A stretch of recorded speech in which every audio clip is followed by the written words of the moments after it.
আসসালামু আলাইকুম। দেশ এবং দেশের বাইরে যে যেখান থেকে শুনছেন সবাইকে স্পোর্টস বাংলা আপডেট চ্যানেল থেকে জানাচ্ছি শুভেচ্ছা। চলে এলাম আরও কিছু নতুন আপডেট নিয়ে। আর্জেন্টাইন তারকা জুলিয়ান আলভারেজের দলবদল এবং তার বর্তমান ফর্ম নিয়ে ফুটবল বিশ্বে এখন গরম খবর। বার্সেলোনা, চেলসি এবং আর্সেনালের মতো বড় ক্লাবগুলো এই জুলিয়ান আলভারেজকে নিয়ে আগ্রহী। এই বিষয়ে সর্বশেষ যে আপডেট জানা গেছে সেগুলোই তুলে ধরছি বার্সা ভক্তদের জন্য।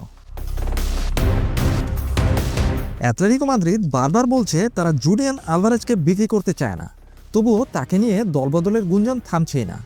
এই মৌসুমে তিনি একবার বার্সেলোনায় যাওয়ার গুজব উড়িয়ে দিয়েছিলেন নিজ থেকেই, কিন্তু এখন তার এজেন্ট প্রকাশ্যে জুলিয়ান আলভারেজের ভবিষ্যৎ নিয়ে কথা বলেছেন। বার্সেলোনার প্রেসিডেন্ট জোয়ান লাপোর্তা রবার্ট লেভানডোভস্কির উত্তরসূরি হিসেবে জুলিয়ান আলভারেজকে ব্যক্তিগতভাবে খুবই পছন্দ করেন, একথা সবারই জানা।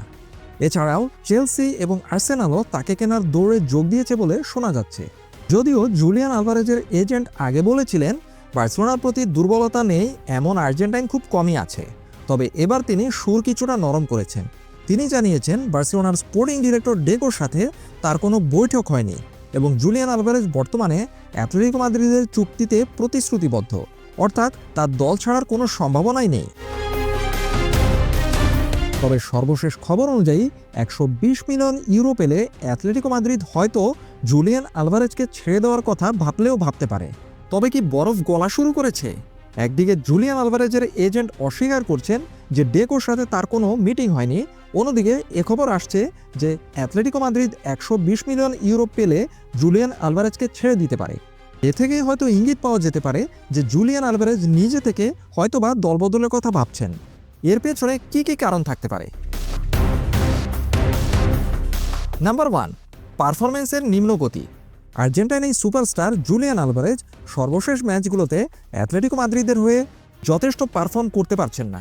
আলভারেজের জন্য এই মৌসুমটা মোটেও সহজ যাচ্ছে না। সর্বশেষ গত 1 নভেম্বর থেকে লা লিগায় তিনি কোনো গোল পাননি, যদিও সব টুর্নামেন্ট মিলিয়ে 28 ম্যাচে 11 গোল এবং 5 অ্যাসিস্ট করেছেন, যা দেখতে ভালো মনে হলেও অ্যাটলেটিকো মাদ্রিদের মতো বড় ক্লাবের তার কাছে প্রত্যাশা আরও অনেক বেশি ছিল। ডিয়েগো সিমিওনে তাকে গত কয়েক ম্যাচের 60 মিনিটের আগে মাঠ থেকে তুলে নিচ্ছেন, যেটা থেকে পরিষ্কারভাবে বোঝা যাচ্ছে যে ডিয়েগো সিমিওনের এই জুলিয়ান আলভারেজের উপর আস্থা ক্রমশই কমছে। নাম্বার 2, বার্সেলোনা এবং জোয়ান লাপোর্তার আর্জেন্টাইন প্রেম। বার্সেলোনা জুলিয়ান আলভারেজকে চায় কারণ রবার্ট লেভানডোভস্কির বয়স হয়ে যাচ্ছে, একথা গত 1 বছর ধরে শোনা যাচ্ছে। লাপোর্তা মনে করেন আলভারেজের যে ওয়ার্ক রেট এবং প্রেসিং করার যে সক্ষমতা সেটা বার্সেলোনার ডিএনএর সাথে দারুণভাবে মানিয়ে যেতে পারে, কিন্তু আর্থিক সমস্যা বার্সেলোনার জন্য একটি বড় বাধা। 120 মিলিয়ন ইউরো এমনকি 100 মিলিয়ন ইউরো জোগাড় করা বার্সেলোনার পক্ষে সম্ভব কিনা সেটা একটা বড় প্রশ্ন। যদিও বার্সা ভক্তরা মনে প্রাণে চায় যে জুলিয়ান আলভারেজ রবার্ট লেভানডোভস্কির স্থলাভিষিক্ত হন, কিন্তু এত বিশাল পরিমাণ টাকা বার্সেলোনার জন্য এই মুহূর্তে জোগাড় করা এক কথায় প্রায় অসম্ভব।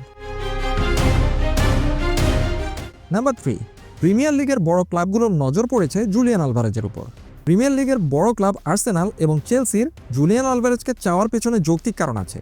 আর্সেনাল একজন পিওর ফিনিশার খুঁজছে, আর চেলসি তাদের আক্রমণভাগ সাজাতে টাকা খরচ করতে দ্বিধা করছে না। পুরো ফুটবল বিষয় জানে যে ডিয়েগো সিমিওনের ট্যাকটিক্স হচ্ছে রক্ষণাত্মক কৌশল। ডিয়েগো সিমিওনের রক্ষণাত্মক কৌশলের চেয়ে জুলিয়ান আলভারেজ হয়তোবা এই আর্সেনালের অ্যাটাকিং ফুটবল স্টাইল বেশি পছন্দ করবেন। অন্যদিকে চেলসিরও রয়েছে হাই অ্যাটাকিং ফুটবল খেলার কৌশল। কাজেই এই উভয় ক্লাবের যে কোনো একটি ক্লাবে গেলেই এই জুলিয়ান আলভারেজ হয়তোবা বেশি সফল হবেন অ্যাটলেটিকো মাদ্রিদের চেয়ে। তাহলে জুলিয়ান আলভারেজের ভবিষ্যৎটা কি হতে যাচ্ছে? সহজ কথায়, জুলিয়ান আলভারেজ অ্যাটলেটিকোতে তার সেরাটা দিতে হিমশিম খাচ্ছেন। ডিয়েগো সিমিওনের খেলার ধরন অনেক সময় ক্রিয়েটিভ ফরওয়ার্ডদের জন্য কঠিন হয়ে দাঁড়ায়, কারণ অতিমাত্রায় রক্ষণাত্মক কৌশল অবলম্বন করে অ্যাটলেটিকো মাদ্রিদ। যদি 120 মিলিয়ন ইউরোর কোনো অফার সত্যিই আসে, তবে অ্যাটলেটিকো মাদ্রিদ হয়তো তাকে বিক্রি করার জন্য দ্বিধা করবে না। সেক্ষেত্রে এই পুরো টাকা দিয়ে তারা নতুন করে দল সাজানোর একটা সুযোগ তৈরি করতে পারে। কাজেই এই মুহূর্তে বলা যায় জুলিয়ান আলভারেজ নিজ থেকে যদি বার্সেলোনা যেতে আগ্রহী না হন, তাহলে বার্সেলোনা তাকে হয়তোবা পাওয়ার স্বপ্নই থেকে যাবে, কারণ ইংলিশ ক্লাবগুলোর টাকার অভাব নেই।